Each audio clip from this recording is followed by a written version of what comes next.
Start with Keith. Hi, Brad. At this time of year, approaching the trade deadline, how much harder does your job get as just kind of leading the team and having to answer questions from guys that really aren't related to game planning and things like that? It can vary, I guess, year to year, person to person. If somebody wants to talk about that type of stuff, I mean, they usually don't talk about it with me as much as, if they have a question, they should go to Danny and talk to him about it.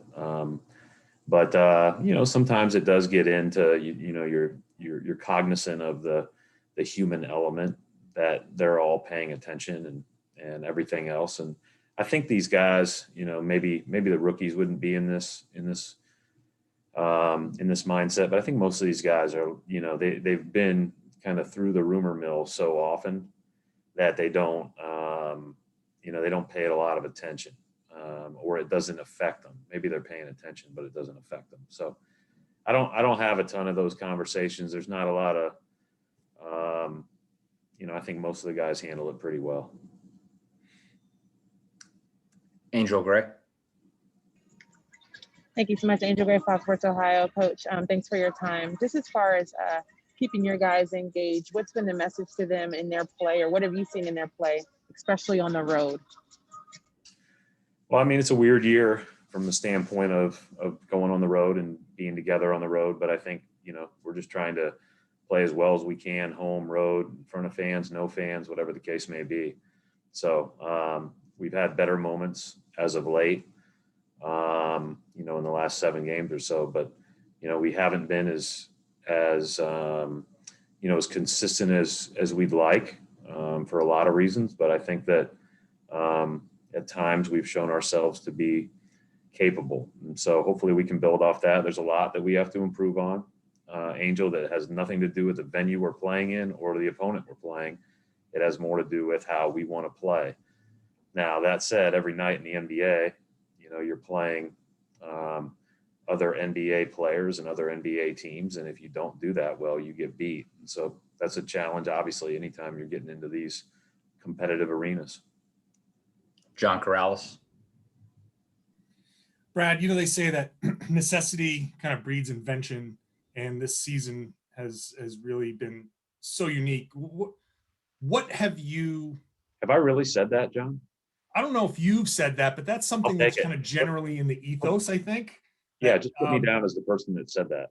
We can put you down for that, sure. Right. But what have you learned? What out of necessity have you done as yourself or as a staff that you think maybe you could carry on and use moving forward in a normal season? Well, I don't think we've gotten a chance to do it all yet.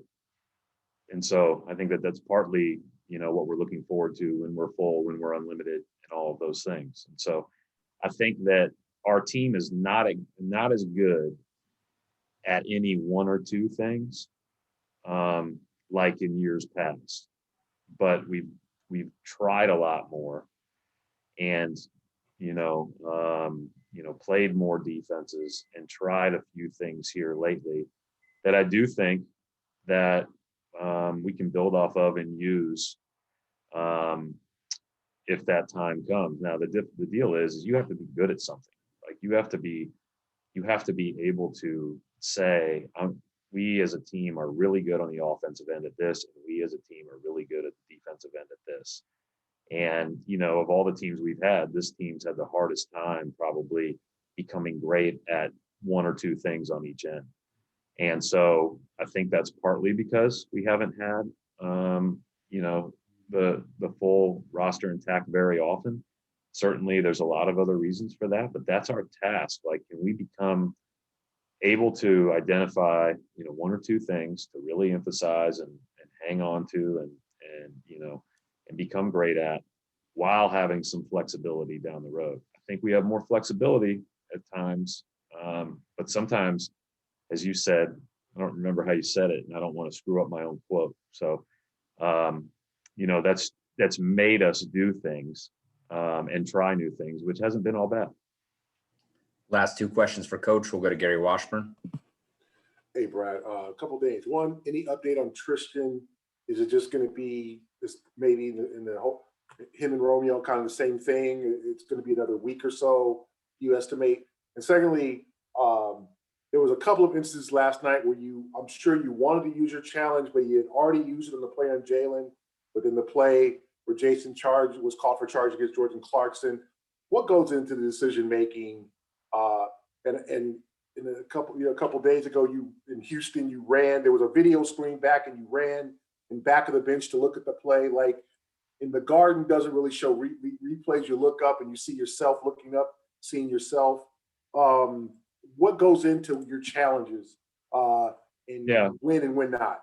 So there's a lot of things that you think about, Gary. There's a lot of things that you consider when to use those challenges. I certainly agree with you that, if I know that's not going to be overturned last night, then, you'd rather have that late.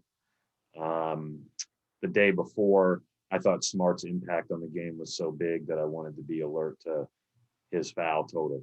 And I thought that, obviously when he came into the game, we looked totally different, and that game looked like it was heading in a totally different direction.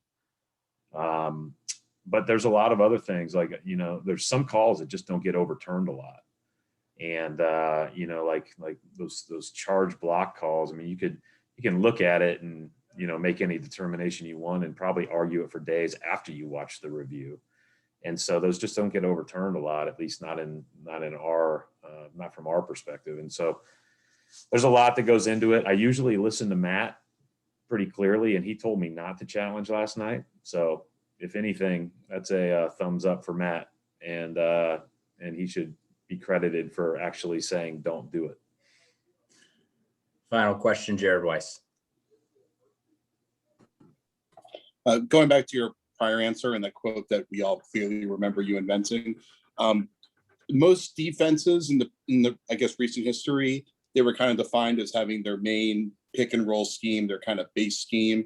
But it seems at least the last year or two that there's been more virtue in just being as flexible in your scheme as possible. Do you think that's kind of become the new normal, that you don't have a specific scheme, but rather can just do every scheme? I would say, Jared, I think, you can mess with all kinds of different schemes, mess with all kinds of different looks. I think everybody has a base system, and it's how much that you get a chance to play it, how much you get a chance to work on it, and how committed you ultimately are to it. And then you play from there. And 9 times out of 10, the adjustment, if it's not zone, is going to be to a switching lineup.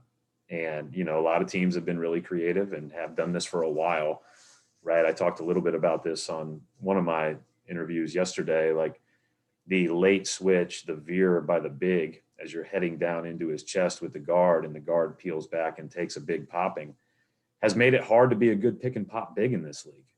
And that's really challenged some of those guys to adjust and get better if that was what they did best, because there's an answer there, right? But I think a lot of teams go to late switching, the veering, or they just go to 1 through 5 switching, and are able sometimes to hide their centers on bigs, and sometimes they don't play their centers. And you see that all the time. And so I don't think it's a ton of, like, there's only so many ways you can guard that. Now, there are some unique creative ways that are going on all over the world that we do some, but, I think will maybe be the next wave. We'll wrap it up right there. Thanks, Coach.